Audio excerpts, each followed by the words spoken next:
Good day, I'm Lisa Rowe and this is your JIS News for Wednesday, March 13, 2024. Finance Minister Dr. Nigel Clarke announced several tax benefits in his opening presentation of the 2024-2025 budget debate in Parliament yesterday. They were in line with the theme of his message, leveraging economic stability in the people's interest. A well-anticipated announcement is the increase in the personal income tax threshold from $1.5 million to $1.7 million. This takes effect on April 1. Minister Clarke says the government will absorb the $9 billion cost to implement this program. Raising the income tax threshold is the policy of this government.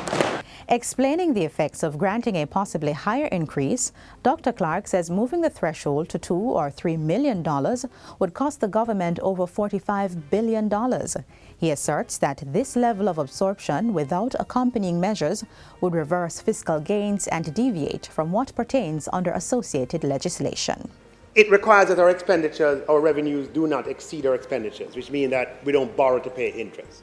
It's not feasible to accommodate a net expenditure of these magnitudes this year and still stick within the ambit of our laws. Meanwhile, approximately 570,000 individuals will benefit from a one-off reverse tax credit of $20,000 in cash. Beneficiaries are persons earning $3 million or less who have been paying statutory deduction and personal income tax.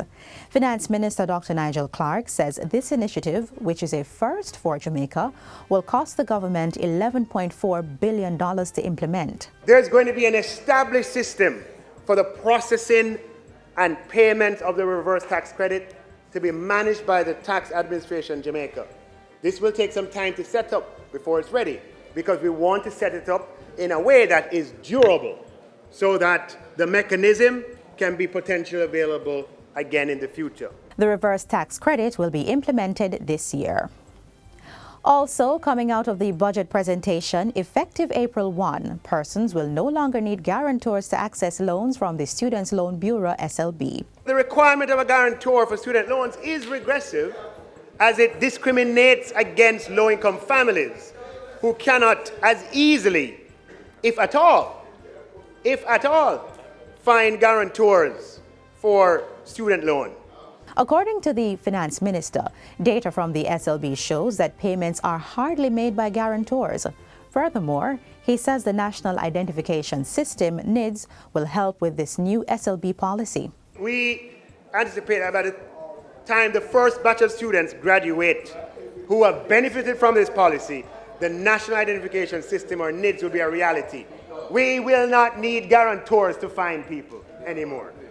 In other news, Dr. Kevin Blake has been appointed as the new Commissioner of Police with effect from March 19, 2024. The announcement was made by Minister of National Security Dr. Horace Chang at today's post-cabinet press briefing. Minister Chang says the terms of contract for the outgoing Commissioner, Major General Anthony Anderson, ends on March 18, and the letter of appointment was received for Dr. Blake.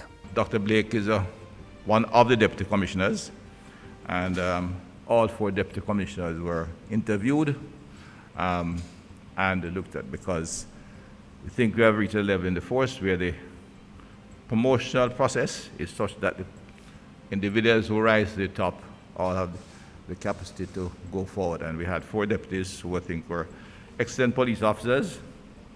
They were interviewed, and the Service Commission identified Dr. Kevin Blake, who is among the younger deputy commissioners, as the best prospect to lead the force at this point in time. Minister Chang expressed confidence in Dr. Blake's ability to lead the force. And finally, CARICOM is now finalizing consultations to name the members of the Transitional Presidential Council being set up to accelerate measures for bringing stability to Haiti. The council will consist of 7 voting members and 2 from civil society. Its establishment was announced on Monday at an emergency meeting of CARICOM, international partners, and the Eminent Persons Group. Speaking at today's post-cabinet press briefing, Minister of Foreign Affairs, Senator Kamina Johnson-Smith, said stakeholders were taking the views and concerns of the public into consideration. I heard people saying, well, why, Haiti needs elections, they don't need a council, but But if you don't have a constitution in place, then how do you hold elections? Who comes up, who stands up and says they're going to run an election or they're going to run in an election?